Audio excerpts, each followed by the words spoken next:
तो बच्चों चैप्टर है the journey of my life from earth to Everest, जिसका फर्स्ट सीन आप लोग पढ़ चुके हैं।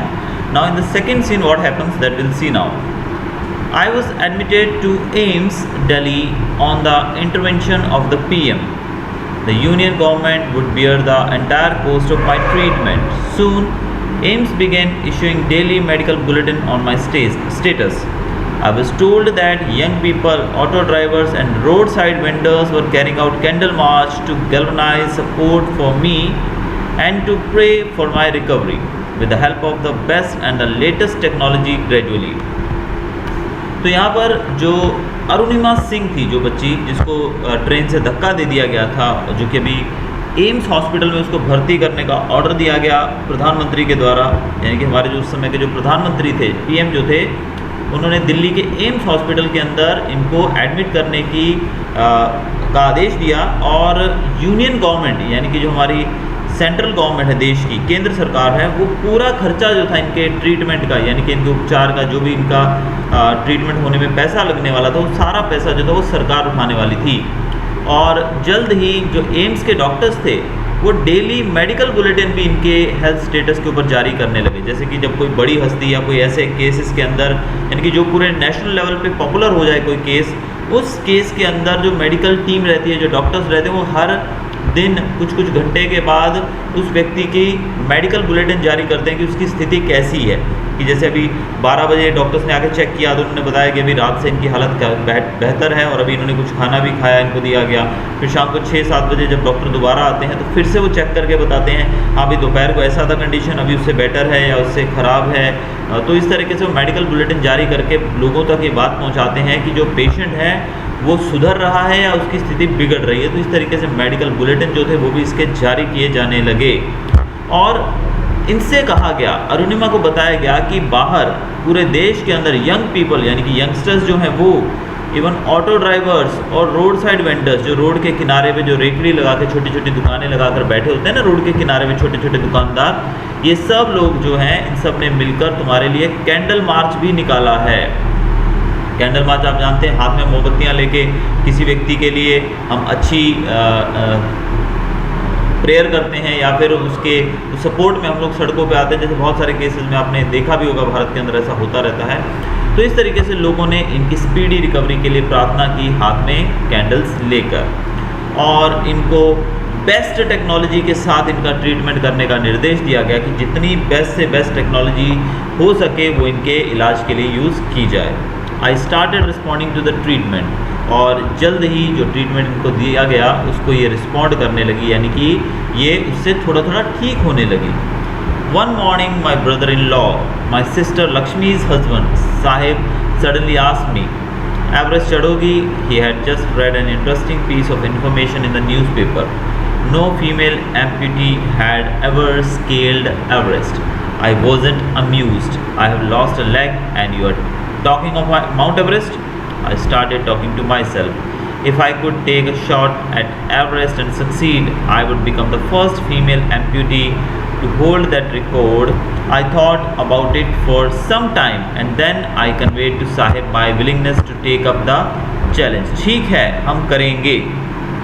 I said I now had something to look forward to, a mission, a goal, a reason to dream.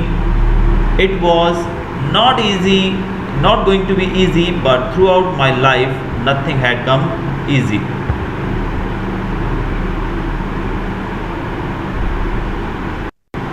एक दिन सुबह इनके सिस्टर लक्ष्मी थी, उनके हस्बैंड यानी कि इनके जीजा जी जो थे, जिनका नाम था साहिब, वो आए। अब यहाँ पर आपको इनकी सिस्टर का नाम भी याद रखना है, क्वेश्चन कई बार पूछे जाते हैं। तो सिस्टर का नाम था लक्ष्मी और उनके हस्बैंड जो थे उनका नाम था साहिब। साहिब जो थे वो आए इनको मिलने के लिए और उन्होंने इनसे पूछा कि क्या तुम एवरेस्ट चढ़ोगी? देखिए यहाँ पर हिंदी में लिखा गया है, एवरेस्ट चढ़ोगी। और ऐसा पूछने का रीज़न बताया गया कि उन्होंने अभी न्यूज़पेपर के अंदर कुछ पढ़ा था, कुछ इन्फॉर्मेशन पढ़ी थी। उस इन्फॉर्मेशन के अंदर इन्होंने एवरेस्ट से रिलेटेड कुछ चीज़ें देखी थी और उसमें इन्होंने क्या पढ़ा था कि अब तक कोई भी female amputee had ever scaled Everest.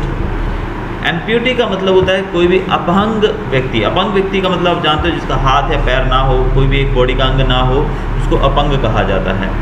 तो उन्होंने पढ़ा था कि कोई भी अपंग फीमेल यानी कि किसी भी अपंग महिला ने अभी तक एवरेस्ट के ऊपर फतेह प्राप्त नहीं की है। ये सुनकर जो अरुणिमा थी वो बिल्कुल भी अम्यूज्ड, मतलब बिल्कुल भी चकित, चौंकी नहीं, क्योंकि वो कोई बड़ी बात नहीं है, क्योंकि जिसका हाथ पैर या बॉडी का कोई पार्ट नहीं है वो लगभग 8,848 मीटर ऊंचे पहाड़ पर कैसे चढ़ जाएगा। तो ये बात सुनकर वो बिल्कुल भी चकित नहीं थी और वो सोचने लगी कि मेरा तो एक पैर चला गया, यानी कि इस दुर्घटना के अंदर अरुणिमा ने एक पैर, एक अपना पूरा पाँव जाता वो खो दिया था, एक लेग खो दी थी इन्होंने। और वो सोचने लगती हैं कि मेरा तो एक पैर भी नहीं है, और दूसरी तरफ ये भाई साहब क्या बात कर रहे हैं माउंट एवरेस्ट चढ़ने की।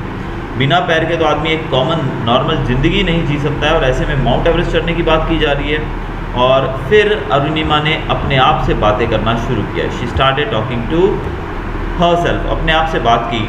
और फिर उन्होंने सोचा कि काश मैं एवरेस्ट पे चढ़ के एक शॉट ले सकूं, यानी कि वहाँ पर कुछ शूट कर सकूं, एक कैमरे में फ़ोटो ले सकूं, मैं सक्सेसफुल हो जाऊं तो मैं फर्स्ट फीमेल एम्प्यूटी बन जाऊंगी। एम्प्यूटी का मतलब मैंने बताया अपंग, तो पहली मैं फीमेल एम्प्यूटी बनूंगी जो ऐसा करेगी।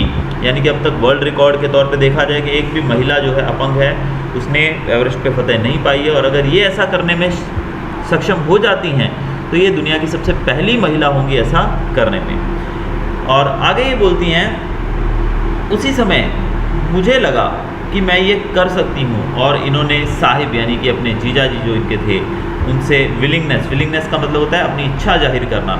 इन्होंने अपनी इच्छा जाहिर की कि ठीक है हम करेंगे, यानी कि अरुणिमा जो थी वो माउंट एवरेस्ट चढ़ने के लिए तैयार हो गई। और अब इनके पास एक मिशन, एक गोल, एक ड्रीम, यानी कि एक फोकस करने के लिए इनके पास एक लक्ष्य इनको मिल गया था। लेकिन ये आसान तो नहीं था। वैसे भी अरुणिमा कहती हैं कि मेरे जीवन के अंदर कुछ भी आसान नहीं था। I felt like I was born again. इनको लगा कि इनका जन्म फिर से हुआ है, क्योंकि ट्रेन से धक्का मारे जाने के बाद इनका एक पैर जो था वो डैमेज हो चुका था, कट चुका था, बोल सकते हैं हम लोग कि वो पाँव का नहीं था अभी। और उसके बाद इतनी मतलब गहरे चोट के बाद, इतने बड़े ट्रीटमेंट के बाद वो फिर से ठीक हुई। ये उनका एक नया जन्म ही समझा गया है। Then I started waiting for my artificial limb to arrive. अब इनका पाँव जो कट गया था उसकी जगह आर्टिफिशियल लिम्ब का मतलब होता है पैर, आर्टिफिशियल का मतलब होता है जो हम बनाते हैं। एक तो होता है नेचुरल, यानी कि जो हमारे बॉडी के सारे अंग हैं नेचुरल हैं, यानी कि ये हमें पैदा होते सार ही खुद ब खुद मिले हैं। लेकिन इनको एक पैर इनका कट गया था तो दूसरा पैर तो उगेगा नहीं ना भाई, तो यहाँ पर आर्टिफिशियल लिम्ब लगाया जाना था। आर्टिफिशियल लिम्ब से आप जानते हो कि एक आजकल बॉडी के पार्ट कभी कोई कट जाता है, ख़राब हो जाता है, तो उसकी जगह नकली हम हाथ या पैर लगा सकते हैं। तो आर्टिफिशियल लिम्ब का ये इंतज़ार करने लगी। And when it finally arrived I was overjoyed. जब इनका जो नकली पैर था जब वो आया तो ये खुशी के मारे उछल पड़ी। The artificial leg felt almost like my real leg. Artificial leg थी जो वो इनके रियल लेग की तरह ही लग रही थी। I could hardly feel the difference. इनको बड़ी मतलब ज़्यादा फर्क दोनों में लग ही नहीं रहा था। इनकी जो पहले पैर था वैसा ही ये दूसरा पैर भी इनका लग रहा था। I had started falling in love with this stranger whom I was wedded for life. I had set my eyes on a mountain and I needed to prepare myself with the help of this stranger. अभी जो नया stranger जो था यानी कि अजनबी व्यक्ति के बारे में बताया गया, इस अजनबी के साथ इनको प्यार हो गया और फिर इससे इन्होंने शादी कर ली। यानी कि यहाँ पर बात किससे की जा रही है? पैर से। अजनबी यहाँ पर कौन है इनके लिए? ये पैर, यानी कि इनका एक नया पैर जो था वो आया था, एक्चुअली इनके जीवन का हिस्सा नहीं था वो पैर, वो इनके लिए अनजान चीज़ थी। उसको इन्होंने एक स्ट्रेंजर की तरह अपने जीवन में अपनाया। whom I was wedded for life, यानी कि पूरे जीवन इनके साथ शादी इन्होंने कर ली। शादी का मतलब यहाँ पर कि वो पैर इनके साथ रहने वाला था पूरी ज़िंदगी। अब तक क्या था कि इनके पास खुद के पैर वैसे सब बॉडी पार्ट्स थे, तो यहाँ पर एक नया पैर इनको जो कटने के बाद लगा, उस पैर के साथ इनको पूरी ज़िंदगी बितानी पड़ेगी। इसीलिए इन्होंने कहा कि इसके साथ मेरी शादी हो गई। और इसके बाद इनकी जो निगाहें थी वो सिर्फ और सिर्फ उस माउंट एवरेस्ट के ऊपर थी, और ये अपने आप को प्रिपेयर कर रही थी with the help of this stranger, यानी कि वो नकली पैर की सहायता से ये अपने आप को तैयार कर रही थी उस पहाड़ पे विजय प्राप्त करने के लिए। सीन में बताया गया है On 28th February 2012, almost a year after I was pushed out of the train, 28 फरवरी 2012 जब इनको ट्रेन से धक्का दिए को 1 साल ऑलमोस्ट हो चुका था, I set out for the training institute set up by Bachendri Pal near Uttarkashi. फिर ये एक ट्रेनिंग इंस्टीट्यूट जो है जिसको सेटअप किया था बचेंद्री पाल ने, वहाँ पर ये गई उत्तरकाशी में एडमिशन लेने के लिए। I called up Bachendri Pal to tell her that we had reached Uttarkashi. इन्होंने बचेंद्री पाल को बुलाया और उनसे कहा कि हम लोग उत्तरकाशी पहुँच चुके हैं। She was surprise eight how quickly I had reached, और वो बहुत सरप्राइज थी बचेंद्री पाल कि ये कितनी जल्दी यहाँ पर पहुँच गई है। आफ्टर दिस माई कॉन्फिडेंस स्काईरॉकेटेड, और बचेंद्री पाल के मोटिवेशन के बाद, बचेंद्री पाल ने जब थोड़ा इनको हौसला अफजाई इनकी गई की, तो इसके बाद उनका कॉन्फिडेंस आसमान छूने लगा। Bachendri Pal always pumped fresh confidence in me. जो बचेंद्री पाल थी उन्होंने इनको कॉन्फिडेंस से भर दिया। Arunima you are far better than others. Bachendri Pal हमेशा कहती थी कि अरुणिमा तुम दूसरों से बहुत अलग हो, बहुत बेहतर हो। These people seem to be suffering from a handicap. Not you. I am proud of you. Bachendri Pal के शब्द देखिए कितने मोटिवेशनल थे। बचेंद्री पाल कहती हैं कि ये लोग जो हैं ये हैंडीकैप हैं, यानी कि ये लोग बीमारी से पीड़ित हैं, यानी कि ये लोग अपंग हैं, तुम नहीं हो, मुझे तुम पे गर्व है। But before Everest expedition you will have to prove yourself. लेकिन सिर्फ बातों से काम नहीं होगा। एक्सपीडिशन यानी कि जो एवरेस्ट फतेह का जो मिशन है उसको एक्सपीडिशन कहा जाता है, जो मिशन का पूरा। तो इस एक्सपीडिशन से पहले तुम्हें अपने आप को साबित करना होगा कि तुम इस काम के लायक भी हो। If you climb 21,790 feet high Chamsar Kangri mountain in Ladakh you will be on your way to Everest. तो बचेंद्री पाल ने इनको एक चैलेंज दिया, एक टारगेट दिया कि तुम जाओ और चमसर कंगड़ी माउंटेन, ये माउंटेन का नाम है देखिए, जो कि लद्दाख में है, चमसार कंगड़ी माउंटेन, जिसकी हाइट है 21,798 फीट। अगर तुम इतने ऊंचे पहाड़ पर चढ़कर आ जाती हो तो मैं तुम्हें एवरेस्ट पे चढ़ने का पूरा मौका दूंगी। आई सक्सेसफुली कंप्लीटेड दैट एक्सपीडिशन, और इन्होंने मेहनत की और उस एक्सपीडिशन को यानी कि चमसर कंगड़ी माउंटेन जो था ये ऊपर वाला, इसको इन्होंने फतेह किया। By the time we reached the base camp situated at 18,000 feet, 16 of the 19 members of the team had retired. जब ये एक्सपीडिशन पूरी हुई और ये बेस कैंप पर पहुँचे जिसकी हाइट थी लगभग 18,000 फीट, तब तक 19 मेंबर्स थे टोटल टीम में। अब जब माउंटेन्स पे चढ़ा जाता है ना बेटा, तो वहाँ पे टीम्स के अंदर चढ़ा जाता है, यानी कि ग्रुप में चढ़ा जाता है। 10-15 लोगों की, 20 लोगों की टीम होती है जो एक दूसरे की मदद भी करते हैं ऊपर जाते वक्त और एक दूसरे का पूरा ध्यान रखते हैं। तो 19 लोगों को वहाँ पर चढ़ने के लिए सिलेक्ट किया गया था, जिसमें ऊपर पहुँचते पहुँचते 16 लोग तो रिटायर हो चुके थे पहले, सिर्फ 3 लोग बचे थे। Bachendri Pal greeted me at the base camp. Bachendri Pal ने बेस कैंप पे इनको ग्रीट किया, इनको बधाई दी और कहा मेरी शेरनी।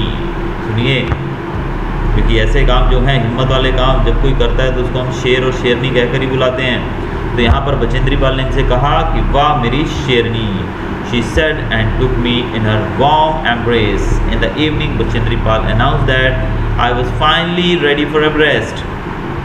बचेंद्री पाल ने इनको हक किया, इनके गले लगाया और शाम को उन्होंने ये अनाउंस किया कि फाइनली अब अरुणिमा जो है वो एवरेस्ट पर चढ़ने के लिए तैयार है। She also assured me that she would talk to the officials at Tata Steel for sponsoring my Everest dream. और बचेंद्री पाल ने ये भी कहा कि मैं टाटा स्टील जो है वहाँ पर मैं बात करूँगी ताकि वो तुम्हें स्पॉन्सर कर सकें। क्योंकि देखो बच्चों, एवरेस्ट पे चढ़ना इट्स नॉट अ जोक। आप सिर्फ घर से कपड़े पहनकर कोट सूट वूट पहन के आ गए और चढ़ने लग गए, ऐसा नहीं होता है। इट्स अ बिग टास्क, बहुत बड़ा टास्क होता है, जहाँ पर चढ़ते वक्त आपको बहुत सारी इक्विपमेंट्स की ज़रूरत पड़ती है, बहुत सारा बैक सपोर्ट चाहिए होता है। क्योंकि अगर आप ऊपर चढ़ते हो तो आपको कुछ समस्या हो जाए, आपको कोई हेल्थ इशू हो जाए, तो तुरंत आपको वहाँ से पिक करने के लिए भी पीछे टीम्स रेडी रहती हैं। तो ऐसे में बहुत पैसा भी वहाँ खर्च होता है। तो अरुणिमा जो थी वो इतना पैसा शायद खर्च नहीं कर सकती थी। इसीलिए जो बचेंद्री पाल थी उन्होंने कहा कि मैं टाटा स्टील, जो कि हमारे रतन टाटा जी की कंपनी है, उसमें बात करूँगी ताकि वो लोग तुम्हें स्पॉन्सर करें एवरेस्ट पे चढ़ने के लिए। So that's all for today.